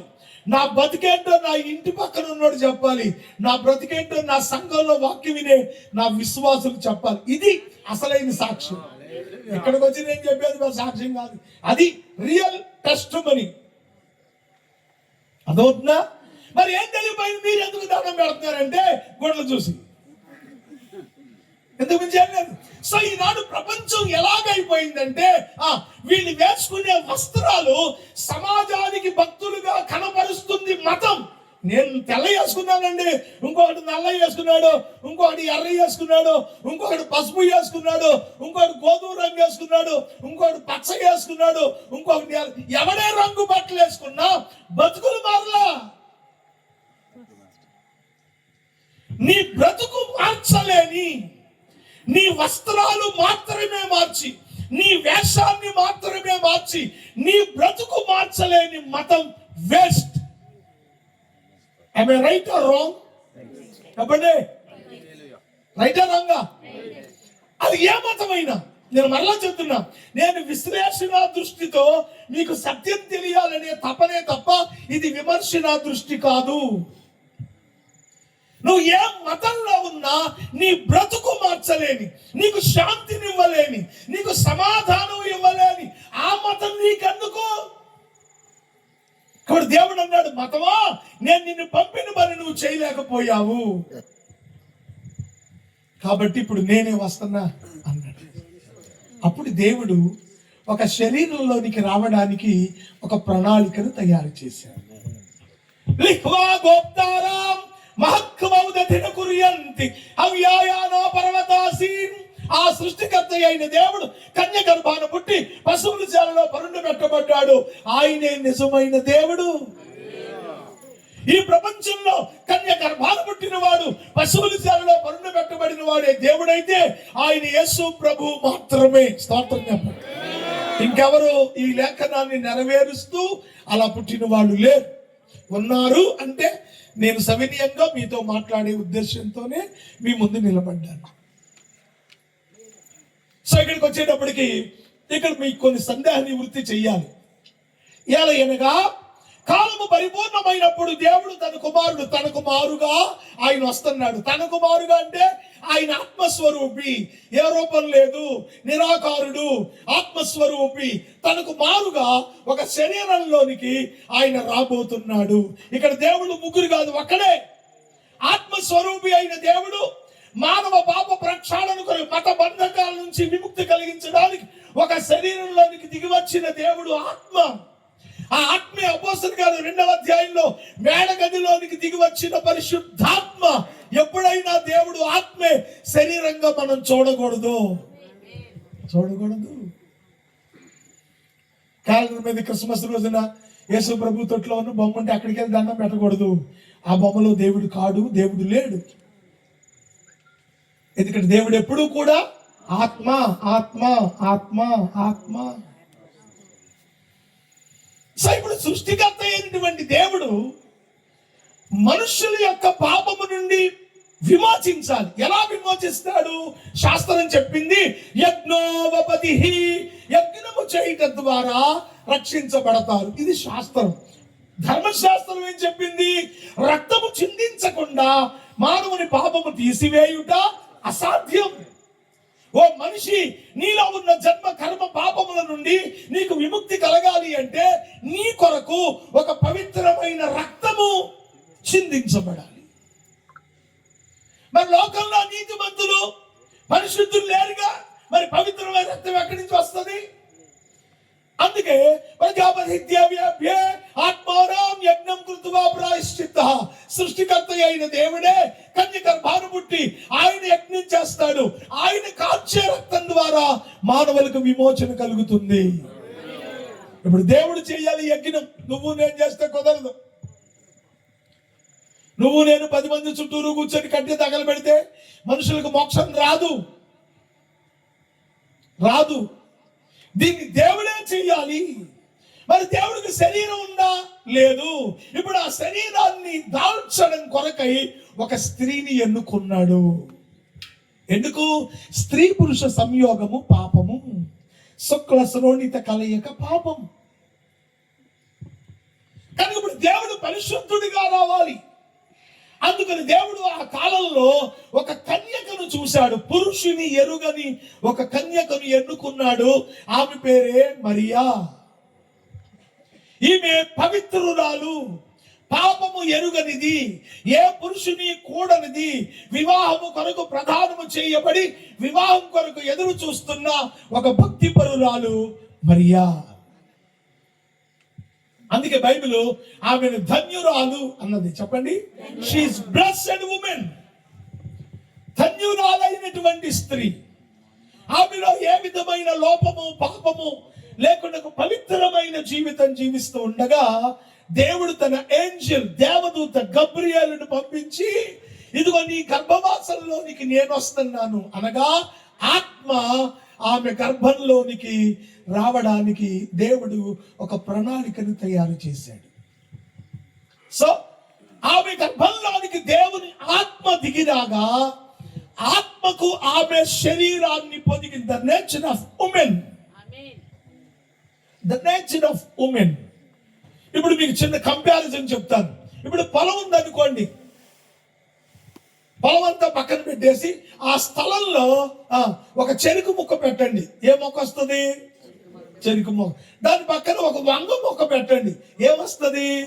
వంకాయలు వస్తాయి. దాని పక్కన బెండకాయ మొక్క బెండకాయ గింజలు పెట్టండి. ఏ మొక్కలు వస్తాయి? భూమి ఒకటే, భూమి ఒకటే. దాని తత్వం ఏంటంటే, ఏ విత్తనాన్ని ఏ బీజాన్ని తనలోనికి పంపిస్తామో అలాంటి మొక్కను తిరిగి మనకివ్వడం భూమి యొక్క నైజం. That is the nature of soil. అలాగే స్త్రీ తత్వం ఏంటంటే, తన యొద్దకు ఏ జీవం వస్తుందో ఆ జీవానికి ప్రతిరూపాన్ని అందించడమే ఆమె తత్వం. ఆమె తత్వం, ఆమె తత్వం. That is the nature of lady.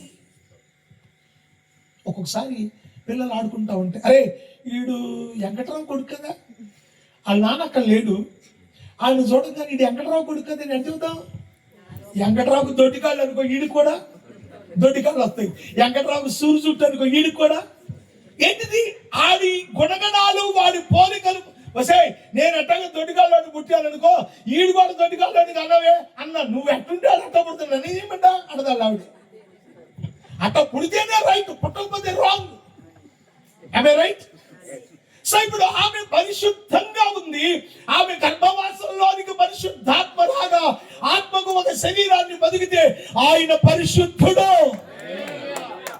అందుకే యేసయ్య రక్తం సర్వమానవ పాప ప్రక్షాళన కొరకు సిలువలో చిందించడానికి యోగ్యమైనదిగా. ప్రపంచంలో ఎంతమంది కొలవబడ్డారో పూజించబడ్డారో పక్కన పెడితే, ఎవరి మీద రాయబడిన పాట యేసయ్య మీద మాత్రం రాశారు పండితులు. కోట్ల కొలది పండితులు ధైర్యం చేసి ఈయన పరిశుద్ధుడు అని ఎవరి మీద రాయడానికి వాళ్ళకి ధైర్యం చాలా. ఎందుకంటే వీళ్ళు వేసాలని వాళ్ళకి తెలుసు. కానీ యేసయ్య దగ్గరికి వచ్చేటప్పటికి పరిశుద్ధ పరిశుద్ధ పరిశుద్ధ ప్రభువా,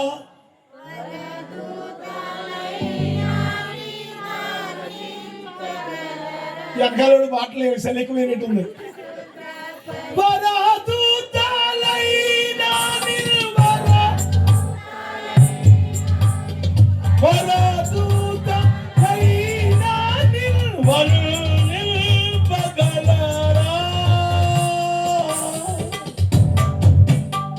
పరిశుద్ధ తనయుడ నరరూపధారుడ,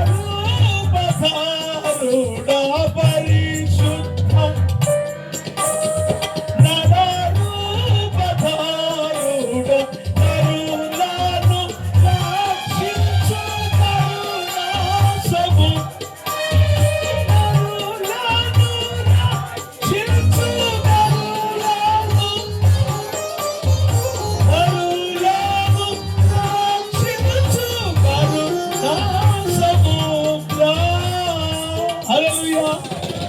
ఎవరైనా పరిశుద్ధుడు,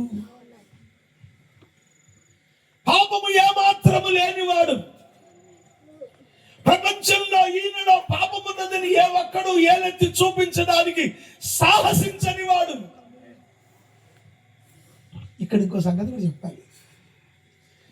చాలాసార్లు మనం ఈ యేసు ప్రభు పుట్టే సందర్భంలో మరియమ్మను, గాబ్రియేలును, దేవదూతలు, లేకపోతే నక్షత్రాలు, జ్ఞానులు, గొల్లలు, చెత్త చెదారం చెప్పుకుంటాం. ఇక్కడ గొప్ప వ్యక్తిని చెప్పాలి, ఆయన యోసేపు. చెప్పండి ఎవరైనా. ఇంకా అసలు చెప్పాలంటే ఈ క్యారెక్టర్కి వాయిస్లెస్. మీరు ఎక్కడ యోసేపు మాట్లాడినట్టు చూడలేరు బైబిల్లో. నోరెత్తి పాపం పన్నెత్తి ఒక మాట కూడా రాజబాబా గారు అంటాడు. నేను ఇప్పుడు వచ్చిన కోటానికి రాజబాబు గారి రావడానికి కారణం ఏంటంటే ఆ మౌనమే నన్ను చంపేసింది. స్తోత్రం చెప్పండి. హల్లెలూయా.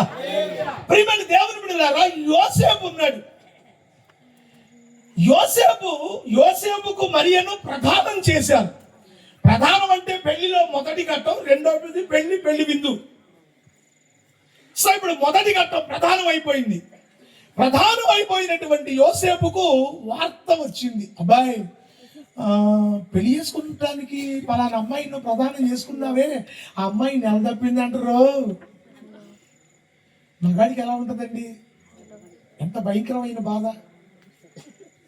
అసలు తట్టుకోలేని పరిస్థితి. మామూలుడైతే ముందు కొట్టేస్తాడు. యోసేపు ఎంత నీతిమంతుడో ఆయన బైబిల్ చెప్తుంది. యోసేపు నీతిమంతుడు. ఎంత నీతిమంతుడు అంటే ఒక మనిషిగా తనకు కూడా అనుమానం వచ్చింది. ఏమని? ఈమె నాకు ప్రదానం చేయబడింది, అమ్మాయి చాలా మంచిదే, నా వరకు నేను బాగా గట్టిగా నమ్ముతా, అమ్మాయి ఏ తప్పు చెయ్యదు. ఏ తప్పు చేయకుండా మరి గర్భం ఎలా వస్తుంది? మొత్తం మీద ఎక్కడో సీక్రెట్గా కాలు జారే ఉంటుంది. ఏంటిది? అనుమానం. ప్రపంచంలో అన్నిటికంటే భయంకరమైన జబ్బు ఏదైనా ఉంటే అనుమానం. ఇది కొంపలు కూల్చేస్తుంది, కాపురాలు నాశనం చేస్తుంది, మనిషిని బతికుండగానే నెమ్మది లేకుండా తగలబెట్టేస్తుంది. అంత భయంకరమైనది అనుమానం. అనుమానం ఎవరికైనా ఒరే వీడికి అనుమానం దెయ్యం పట్టుకుందిరా అంటారు చూడండి, అది ఒక దెయ్యం అన్నమాట. నేను చాలా సందర్భాల్లో చదివిన గుర్తులు ఉన్నాయి. భార్య బిడ్డ పుడితే ఆ బిడ్డ వాడు అనుకున్నట్లు లేదని ఆ పసిబిడ్డను చంపేసిన దరిద్రులు ఉన్నారు. కట్టుకున్న భార్య మీద అనుమానం ఉందని యాసిడ్ పోసిన పనికి మాలిన ఉన్నారు. అదే పెళ్ళి ఇన్నేళ్ళు కాపురం చేస్తే ఈ అమ్మాయిని ఎట్లా అనుమానిస్తామని కనీసం ఆలోచన లేని ఇలాంటి దౌర్భాగ్యులున్న లోకంలో యోసేపు నీతిమంతుడు. అసలు మనం దేవుని కలిగి ఉన్నామని మన బతుకులో అనుమానం అనేది ఉండకూడదు. ఇక ఉంటే ఇంక మనం పూర్తిగా సావలేదు, పూర్తిగా మారలేదు. ఇది దాని అర్థం. అసలు మనం దీవించబడలేం కూడా ఇలాంటి దరిద్రపు అలవాట్లు ఉంటాయి. యోసేపు ఎంత నీతిమంతుడంటే, ప్రభువా నాకు తెలిసినంత వరకు అమ్మాయి మంచిదే, కానీ గర్భవతి అయిందని ఆ ఒక్క వార్త నన్ను కలత పెడుతోంది. అయినా కానీ నేను అమ్మాయిని 10 మందిలో అల్లరి చేయాలనుకోవడం లేదు, ఏడిపించాలనుకోవట్లేదు, బజారుకి ఏడవాలనుకోవట్లేదు, కనుక నేను సీక్రెట్గా వదిలేద్దాం అనుకుంటున్నా అన్నాడట. ఎంత మంచోడండి యోసేపు. యోసేపు అనుమానపు రోగం ఉన్న వాళ్ళందరికీ ఒక మంచి మెడిసిన్ అనమాట. ఎట్లా? నీకేదైనా సందేహం కలిగితే దేవుణ్ణి అడుగు, అంతేగాని భర్తల మీద అనుమానం ఉంటే భార్యలారా మీ భర్తల్ని రాసి రంపాలు పెట్టి సాధించి ఆయన సత్యేదాకా వేధించమాకండి. ఒకవేళ భార్యల మీద అనుమానం ఉంటే భర్తలారా ఇట్లాంటి దరిద్రపు గుణం ఉంటే యోసేపులాగా ప్రార్థన చేయండి, దేవుడు దారి చూపిస్తాడు తప్ప వీళ్ళని రాసి రంపాలు పెట్టి మీ జీవితాలు బతికొండంగా నరకం సృష్టించుకోమాకండి. యోసేపు ఎంత నీతిమంతుడంటే ఆలోచించుకొని పడుకున్నాడట. దేవుడు వెంటనే యోసేపు దగ్గరకు దూతను పంపి, యోసేపు నువ్వు చాలా మంచివాడివయ్యా, నీ అనుమానాన్ని నేను తప్పు పట్టడం లేదులే, కానీ నీకు ఒక సంగతి చెప్పాలి. ఆమె పరిశుద్ధాత్మ వలన గర్భాన్ని దాల్చింది, నువ్వు తప్పుగా ఆలోచించమాక చేర్చుకో అందట. ఇతని అనుమానం కాస్త పటాపంచలైపోయింది. ఆమెను చేర్చుకున్న నీతిమంతుడు. మాటలు లేని గొప్ప క్యారెక్టర్ అన్నమాట అది. ఇప్పుడు మరియ పరిశుద్ధాత్మ చేత గర్భాన్ని దాల్చి తన తొలిచూలు కుమారుని కనగా ఆయనకు పెట్టిన పేరే యేసు క్రీస్తు. ఎందుకు దేవుడు శిశువుగా పుట్టాడు అంటే ధర్మశాస్త్రమునకు లోబడి ఉన్న వారిని, మతమునకు లోబడిన వారు, మత కట్లలో బంధించబడిన వారు, మత ఆచారాలలో మ్రొక్కిపోతున్న వారు, ఆ మతం వలన వాళ్ళ జీవితాలకు ఎటువంటి నెమ్మది లేకపోయినా మతపు కట్లు దాటి రాలేని బలహీనులు, దౌర్భాగ్యులు ఎంతమంది అయితే ఉన్నారో వారందరికీ విడుదల కలిగించడానికి ఆయన ధర్మశాస్త్రములో ప్రవేశించాడు.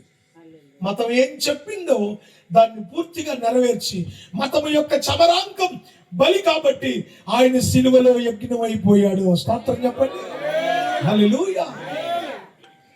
ఆయనే ప్రభు అయిన యేసుక్రీస్తు.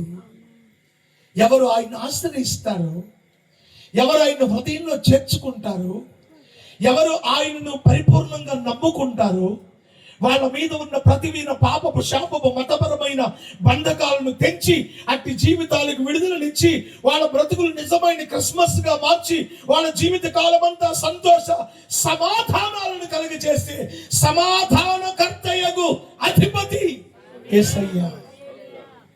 ఏంటి సార్ నిదర్శనం? బైబిల్లో ఉండే చెప్తే మాకేం తెలుస్తుందంటే నా చరిత్ర చెప్తాను నేను. మా తాతగారు భద్రాచలం రామాలయంలో పూజారి, మా చిన్న తాతగారు తాళ్ళపూడి రామాలయంలో పూజారి, మా మేనమామ కొయ్యలగూడెల్లో పూజారిగా బతికే ఉన్నాడు. ఇంకా మా బావగారు చిన్న తిరుపతిలో ద్వారకా తిరుమల వాహన పూజారి.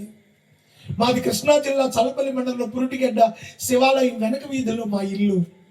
ఒక పూజారి కూతురు కావడం చేత మా అమ్మ అత్తవారి ఇంటికి వచ్చేటప్పుడే నిలువెత్తు కోవిల, అందులో పంచలోహ విగ్రహాలు అన్నీ తెచ్చుకుంది. మాకు 2 మైళ్ళ దూరంలో కృష్ణా నది. ప్రతిరోజు చీకటితో లాంతరి, ఆ రోజుల్లో 40 ఏళ్ల క్రితం లాంతరు వెలిగించుకుని, 50 ఏళ్ల క్రితం లాంతరు వెలిగించుకుని కృష్ణా నదికి పోయి చన్నీళ్ళ స్నానం చేసి తడి బట్టలతో ఇంటికి వచ్చి ధూపదీప నైవేద్యం పెట్టకుండా పచ్చి మంచి నీళ్ళు కూడా త్రాగేది కాదు. అంత నిష్ట కలిగిన విగ్రహారాధకురాలు. 7 పర్యాయాలు పెద్ద తిరుపతిలో నిలువు దోపిడి ఇచ్చింది. 21 సంవత్సరాలు కార్తీక మాసంలో కార్తీక నోములను వచ్చింది. గజేంద్ర మోక్షం అనే పురాణం చెప్పేది అమ్మ. అటువంటి ఒక నిష్ట కలిగిన వైష్ణవ సాంప్రదాయంలో కొనసాగుతున్న మా కుటుంబంలో 1978 సంవత్సరంలో అమ్మకు అనారోగ్యం చేసి నడుం పడిపోయింది, 2 కాళ్ళు చచ్చుపడిపోయాయి. ఇంగ్లీష్ మందులు, హోమియోపతి, ఆయుర్వేదం, అల్లో ఇక ఆకుపసర్లు, రకరకాల మందులు. పలానా వాళ్ళు వచ్చి సత్యనారాయణ గారు ఈ మందు అయితే పనిచేస్తుందండి, ఇంకా ముందు ఎన్ని మందులు వాడినా స్వస్థత కలగకపోగా నెలలు తరబడి మంచంలో ఉండడంలో ఆమె శరీరం అడుగు భాగం పుళ్ళు పడిపోయింది. మంచంలోంచి కదలలేని దయనీయమైన స్థితిలో ఆమె తన జీవితాన్ని వెళ్ళబుచ్చుతున్న ఆ దినాలలో ఎవరో అన్నారు, ఇన్ని మందులు పనిచేయడం లేదు అంటే ఖచ్చితంగా ఇది దెయ్యాలకు సంబంధించిందే, ఎవరైనా చాటబడి కానీ చేసి ఉండొచ్చు మీకు.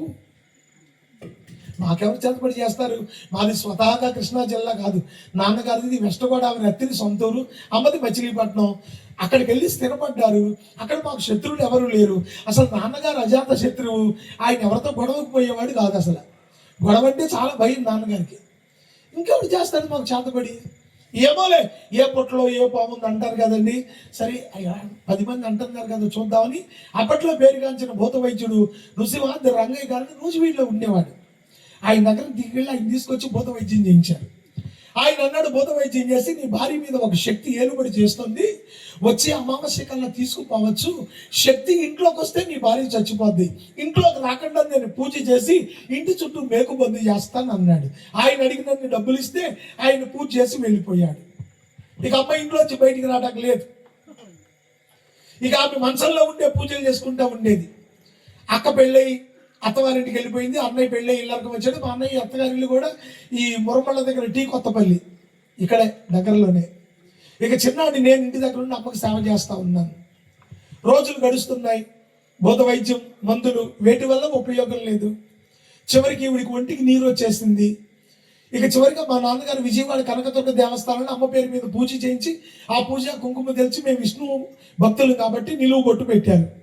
ఆ బొట్టు పెట్టిన చోట పొక్కులు మొదలై ఒళ్ళంతా చెల్లిలాగా వచ్చి ఒంటికి నీరు వచ్చి తాను ఉన్నదానికంటే 3 అంతలు లావైపోయింది.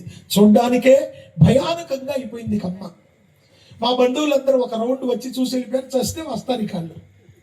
అటువంటి సమయంలో ఓ రోజున మా నాన్నగారు మా ఊరు ప్రక్కన యార్లగడ్డని ఓ పల్లెటూరులో పౌరోహిత్యం చేయడానికి వెళ్లాల్సి వచ్చి, ఆ క్రమంలో ఇంట్లో భోజనం లేకపోవడం చేత మంచంలో ఉన్న అమ్మని తిట్టారట. నువ్వు బ్రతికి మమ్మల్ని చంపుకు తింటున్నావు, నువ్వన్నా చస్తే మేమన్నా సుఖపడతాం, చావరాదా, ఎంతకాలం అన్నారు మంచంలో ఉండి మమ్మల్ని పీడించుకు తింటామని తిట్టి వెళ్ళిపోయారట.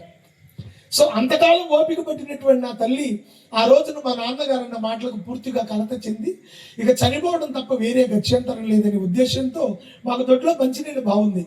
నాన్నగారు ఉదయం వస్తారు, ఈ రాత్రికి రాత్రి నేను ఆ బావిలో పడి చచ్చిపోవాలి అనుకుందట.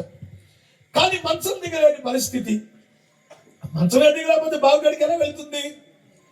ఇకప్పుడు తనకున్న పరిస్థితిని బట్టి కుమిలి ఏడుస్తూ, బ్రతకడానికి నాకు ఎలాగూ గత్యంతరం లేదు, చావడానికి కూడా వీలు కాకపోయిందే, ఎందుకు ఇంత దుర్భరంగా నా బ్రతుకు అయిపోయిందని ఏడుస్తున్నప్పుడు మా అమ్మగారికి ఒక ఆలోచన వచ్చిందంటే, ఎందుకు నువ్వు ఏడవాలి, నువ్వు పూజించిన వాళ్ళు కోట్ల మంది ఉన్నారు కదా, వాళ్ళందరినీ రక్షించరా, రమ్మని అడిగావా, తప్పు నీదే అన్నట్టుగా ఈవిడికి ఒక ఆలోచన కలిగి, అవును కదా నేను ఇది గొప్ప నిష్ట కలిగిన భక్తి చేశాను, అమ్మ గజేంద్ర మోక్షం అనే పురాణం చెప్పింది. సో ఇప్పుడు నేను కోరుకుంటే నా దేవతలు వచ్చి నన్ను రక్షిస్తారని తనకు గుర్తొచ్చినటువంటి వాళ్ళందరినీ కూడా తలపోసుకుంటూ వాళ్ళకి సంబంధించిన మంత్రాలు, తత్వాలు, శ్లోకాలు అన్ని చెప్పుకుంటూ ఆపద మొక్కులన్నీ మొక్కుకుంటుంది. ఎన్ని మొక్కులు మొక్కుకున్నా తాను సేవించిన వాళ్ళలో ఒక్కరు కూడా వచ్చి అమ్మను దర్శించలేదు. విసిగిపోయిన నా తల్లికి అందరినీ తిట్టుకుంటోందట, మీరు దేవుళ్ళు కాదా, మీరు దెయ్యాలా, నేను ఇంత భక్తి చేశానే, ఈరోజు మీరు నన్ను నిర్లక్ష్యం చేస్తే ఇక మామూలుగా భక్తి చేసే వాళ్ళకి గతేం కావాలి, ఇట్లా తిట్టుకుంటూ ఏడ్చుకుంటూ, అసలు దేవుడు అనేవాడు ఉన్నాడా, లేక వ్యర్థంగా ఇంతకాలం నేను ఈ భక్తి చేశానా, దేవుడు అనేవాడు ఉంటే ఈ రాత్రి నాతో మాట్లాడాలి, లేని పక్షంలో ఎవరికి చేయెత్తి కూడా నేను దండం పెట్టను అనుకుందట. అనుకుని పడుకుంది. తెల్లవారుజాము 3 గంటల సమయంలో అమ్మకు కళ వచ్చిందటండి. ఆ కళలో తెల్లని వస్త్రాలు కలిగిన వాడు యేసు ప్రభు వారు నా తల్లి మంచం దగ్గరికి వచ్చి నిలబడి, అమ్మా దేవుడు అనేవాడు ఉన్నాడు అన్నావు కదా, నేనే దేవుణ్ణి, నమ్మితే ఈ కాగితం మీ సంతకం పెట్టు, నేను నిన్ను బాగు చేస్తాను అన్నాడట. మాకు యేసు ప్రభు తెలియదు, ఎందుకంటే ప్రార్థనకి వెళ్ళే వాళ్ళు ఎవరు రారు, వీళ్ళు ప్రార్థనకి వెళ్ళడం తెలియదు. మరి యేసు ప్రభుకి తెలియదు కదా, వచ్చిన తెల్ల బట్టలు వేసుకున్నాడు. హిందువులకేమో తెల్లగా ఉంటే దెయ్యం, క్రైస్తవులకేమో నల్లగా ఉంటే దెయ్యం. ఇక ఈవిడ ఏమనుకుందంటే, ఆ భూత వైద్యులు చెప్పాడు కదా ఏదో శక్తి అని, ఆ దెయ్యం ఇదే కాబోలు, ఇక నన్ను చంపుకుపోవటానికి వచ్చింది, ఈ పేపర్ మీద సంతకం పెడితే నా ప్రాణం తీసుకుపోతే గడగడ ఒడిగిపోతుందట. ఆ సమయంలో అమ్మకు వైద్యం చేసిన హాస్పిటల్స్ లో ఒక అమెరికన్ హాస్పిటల్ ఉంది, అందులో యేసు ప్రభు బొమ్మలు పెట్టుకుంటారు వాళ్ళు. ఆ బొమ్మ గుర్తొచ్చిందట. నేను దెయ్యం అనుకున్నాను, దెయ్యం కాదు, క్రైస్తవుల దేవుడు. మరి క్రైస్తవుల దేవుడు అయితే నా దగ్గరికి ఎందుకు రావాలి, మా వాళ్ళు కదా రావాలి. ఓహో, ప్రార్థన వాళ్ళు అంతా కలిసి మా ఊరోళ్ళు చాతబడి చేసి వాళ్ళ దేవుడిని నా మీదకి పంపారు కాబోలు చంపమని, అందుకే వచ్చాడు అనుకుని యేసు ప్రభుని తిడుతోందట. నేను నీకేం ద్రోహం చేశాను, నేను ఎప్పుడైనా నీ గుడికి వచ్చానా, నీ గుడికి వెళ్ళే వాళ్ళు ఎవరు మా ఇంటికి రారు, నువ్వు వచ్చి సంతకం పెడితే ప్రాణం తీసుకుపోతావనా అని యేసు ప్రభుని తిడుతుంటే నిలబడి నిలబడి నిలబడి ఆ కళలో ఆయన వెళ్ళిపోయాడు. కళ మరుసటి రోజు ఉదయం అమ్మని చూడడానికి ఒక క్రైస్తవ టీచర్ వచ్చింది. ఆవిడ పేరు ఆరిగ శశిరేఖ. మా ఇంటి వెనక అందుకుండేది ఆవిడ. స్కూల్కి వెళ్ళి వచ్చేదాకా. మా అమ్మ పేరు పద్మావతి ఆండాళ్ళు తాయారు. ఆండాళ్ళమ్మ గారు స్కూల్కి వెళ్ళి వచ్చేదాకా ఉంటుందో చనిపోద్దు, ఒకసారి చూసొద్దాం అన్నట్టుకు వచ్చింది. ఆ టీచర్ వచ్చి ఆండాళ్ళమ్మ గారు అనగానే నువ్వు కళ్ళు తెలిసింది.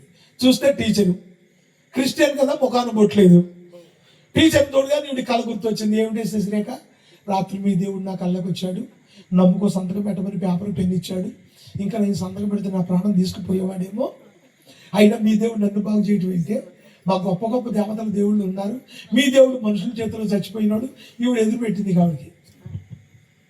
టీచర్ గారు ఏం చెప్పింది ఈవిడికి చెప్పే స్థాయి కాదుగా, దండం పెట్టి కూడా చెప్పిందంట, అమ్మ మీరు చేసే భక్తి దేవునికి బాగా నచ్చింది, మీరు చాలా మంచిగా ఉంటారు, అందుకే అసలైన దేవుడు మీకు ప్రత్యక్షం అయ్యాడు, యేసు ప్రభుని నమ్ముకుంటే ఖచ్చితంగా బాగవుతారు చెప్పిపోయింది.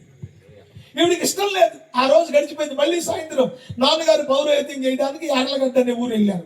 అమ్మకు సేవ చేసి నేను పడుకున్నాను. ఈమెకి నిద్ర పట్టక కుమిలి కుమిలి ఏడుస్తుంది. మళ్ళీ దేవతలందరినీ తలపోసుకుని వాళ్ళకి సంబంధించిన మంత్రాలు, తత్వాలు, శ్లోకాలు, పద్యాలు, మొక్కుబళ్ళు అన్ని చేసుకుంటోంది, కానీ ప్రయోజనం లేదు. అప్పుడు చివరిగా యేసు ప్రభు గుర్తొచ్చారు. రాత్రి కళ్ళ కనపడ్డాడుగా గుర్తొచ్చాడు. అప్పుడు మా అమ్మ అనుకున్న, అప్పుడు మా అమ్మకు బజ్జి గుర్తొచ్చిందండి. అక్కడికి రారు చుట్టం రొక్కిన వారు మీని వెల్పి మోహరమును తానెక్కిన బారని గుర్రము గ్రక్కున విడి వంగవలయు గదరా సుమతి అని సుమతి శతకంలో ఓ పద్యం గుర్తొచ్చి అప్పుడు అనుకున్నట్టు, యేసు ప్రభువా, నువ్వు దేవుడివో కాదో నాకు తెలియదు, నేను ఎప్పుడు నీ గుడికి రాను, నీ గుడికి వెళ్ళే వాళ్ళు మా ఇళ్లలోకి రారు, నేను పూజించిన వాళ్ళు ఎవరు నన్ను కనికరించలేదు, కానీ నువ్వు వచ్చి నాతో నేనే దేవుడిని మాట్లాడావు. నిజంగా నువ్వే దేవుడు అయితే 6 నెలలుగా మరణంతో పోరాడుతూ మంచంలో పడి ఉన్న నేను ఈ రాత్రి లేచి నడవాలి. అదే జరిగితే నువ్వు దేవుడు అని నమ్ముతాను, ఎక్కడికి వచ్చైనా నేను సాక్ష్యం చెప్తాను అనుకున్నాను. ఆ మరుక్షణం ఆకాశం నుండి గొప్ప వెలుగు నా తల్లి మీదకి రావడం, యేసయ్య నా తల్లిని స్వస్థపరచడం, ఆ రాత్రి లేచి నడవడం మొదలుపెట్టింది. ఆ రాత్రి లేచి నడవడం మొదలుపెట్టింది నా తల్లి. 30 ఏళ్ళు బ్రతికింది. మా ఇంటిని పడగొట్టి మందిరం కట్టి మా అమ్మగారు మా నాన్నగారు మా గ్రామంలో సంఘం కట్టి సేవ చేశారు. కాలము పరిపూర్ణమైనప్పుడు దేవుడు తన కుమారుని పంపెను. ఆయన స్త్రీ యందు పుట్టి మనము దత్తపుత్రులము కావాలని ధర్మశాస్త్రమునకు లోబడి ఉన్న వారిని విమోచించుటకై ధర్మశాస్త్రమునకు మత బంధకాలలో బ్రతికిపోతున్న మా బ్రతుకులకు విమోచన కలిగించి నిజ దేవుడుగా నిత్యత్వాన్ని ఇచ్చే సర్వశక్తి సృష్టికర్త రక్షకుడిగా తన ప్రత్యక్షతను తన శక్తి సామర్థ్యములను నా తల్లి ఎడల కనపరిచి ఆ మత బంధకాల నుంచి దేవుడు మమ్మల్ని విడిపించగా మీలాంటి పరిశుద్ధుల మధ్య నాలాంటి దౌర్భాగ్యులు కూడా ఆ గొప్ప దేవుడి గురించి చెప్పుకునే అవకాశం కలిగింది. ఆ నిజమైన దేవుడు యేసు క్రీస్తు ఆయన లోకంలో ఉన్న మానవ జాతి పాపమంతటిని విమోచించడానికి పుట్టినవాడు. ఈ రాత్రి ఎవరు ఆయన హృదయంలో చేర్చుకుంటారో, ఎవరు నమ్ముతారో, ఎవరు రక్షణ పొందుతారో అట్టి వారికి అట్టి పరసంబంధమైన ప్రతి ఆశీర్వాదమును, ప్రతి విధమైన పరలోకపు భాగ్యాన్ని ఇచ్చి నిజమైన క్రిస్మస్ ఆనందాన్ని మీకు అనుగ్రహిస్తాడు. అట్టి కృప దేవుడు మీకు దయచేయును గాక. తల వంచి కన్ను మూసుకోండి, చిన్న ప్రార్థన చేస్తా.